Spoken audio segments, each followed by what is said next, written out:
Anthony, I wanted to start asking you about THT. He said the two guys that he kind of admired as he grew up in Chicago were you and D Rose. Rose, of course, on the floor tonight, and making a lot of key plays. What did you see from Talon? The game winner too, but just with all of that in context. I'm going to sum it up for you, Mike.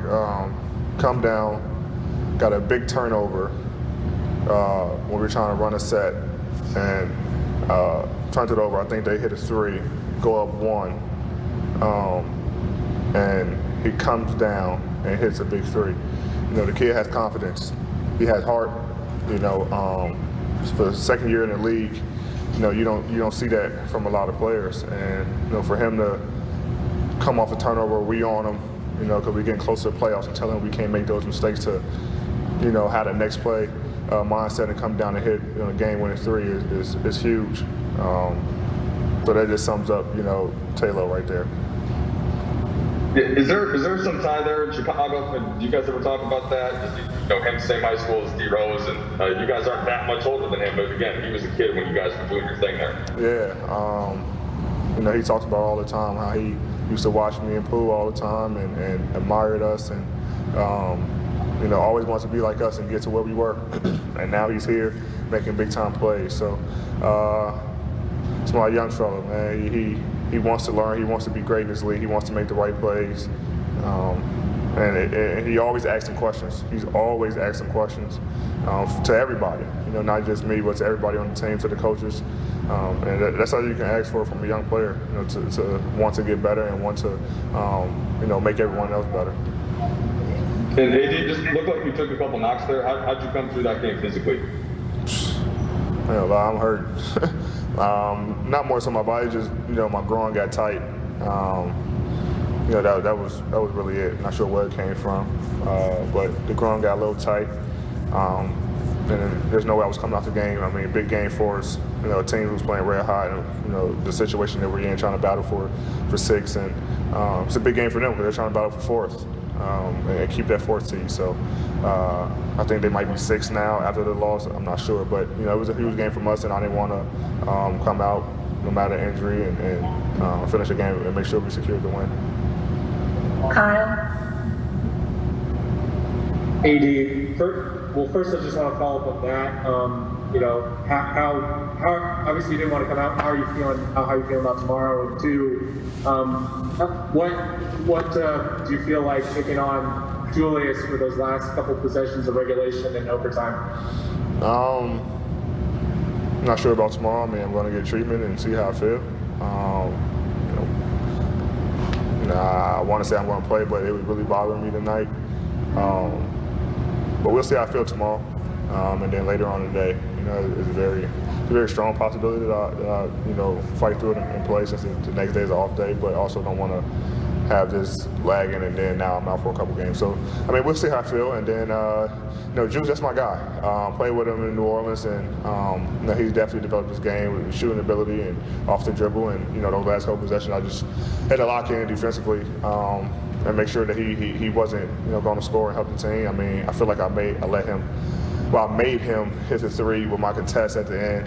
He shot it a little higher than normal. But, I mean, he's been playing like this all year. You know, I think he's an MVP candidate. He for sure should win Most Improved. I mean, what he's doing, got this team in the playoffs right now. You know, for a team who hasn't been in the playoffs for a while. So he's playing his ass off, and you know, you can do nothing but respect him. Okay, last three. Dan. Anthony, this team has been through so much this year in terms of guys being out, inconsistent stretches. I mean, you played tonight with no point guards essentially after Alex goes out. Have you noticed an uptick in confidence though over kind of this stretch as you come back, as you guys have beaten, you know, Denver and Phoenix and now the Knicks? Have you seen something different kind of in the group as you head into the postseason? We know the position we're in, and we're playing desperate. We're fighting. We're playing hard.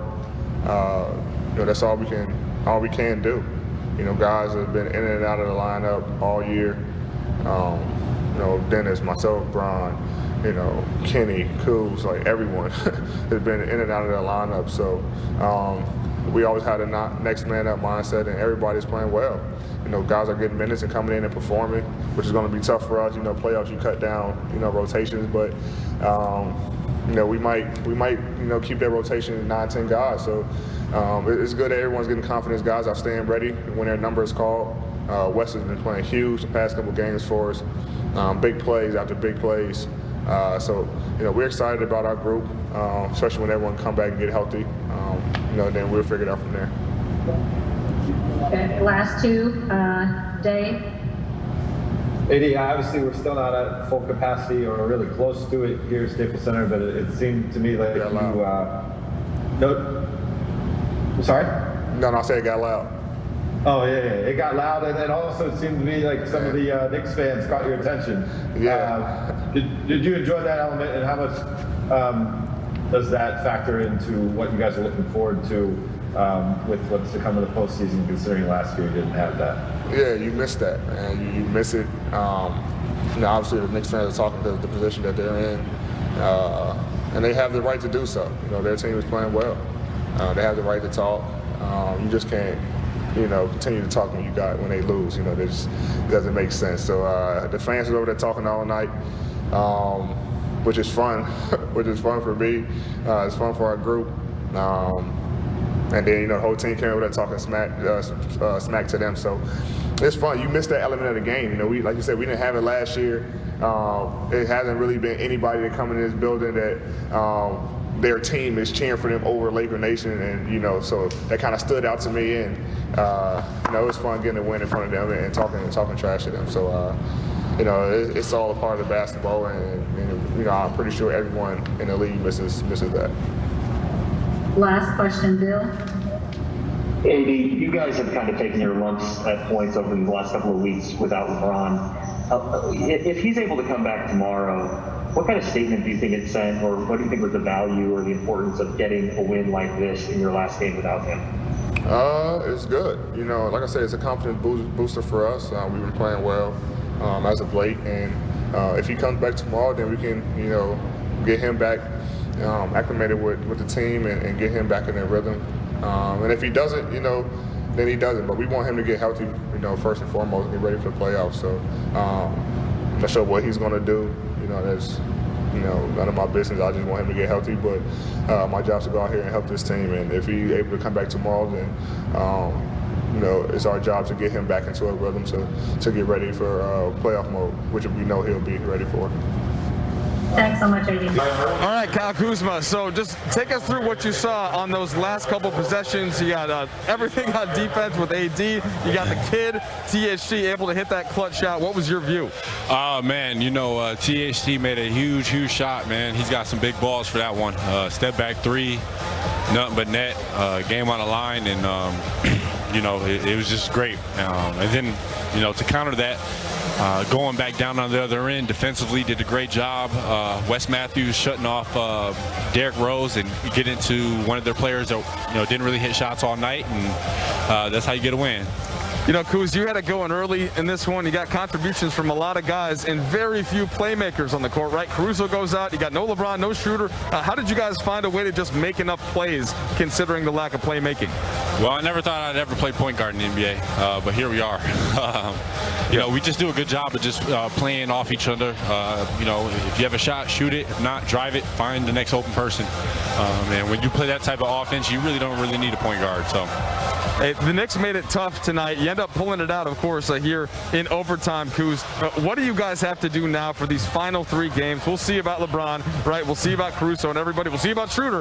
What do you guys have to do as you build momentum towards the playoffs? We just gotta keep playing. Just keep trying to develop good habits and get ready for the playoffs. That's the most important thing. Whether we're the 6th seed, whether we're in the play-in, we're all just building that momentum and that clarity with one another to succeed. All right, Kuz, we appreciate it, man. Yeah. All right, here's THT.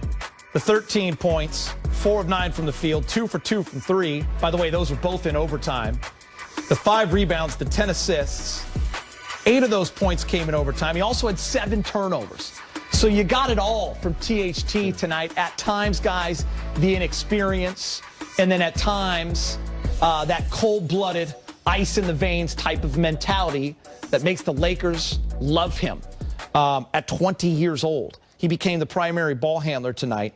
And Rob, he stepped up in a big way. Like I said, you got every part of his game, the frustrating, but also the glory. You know, it's so weird when you watch some young players play. They just play. Yeah. And I say he has no clue what's going on.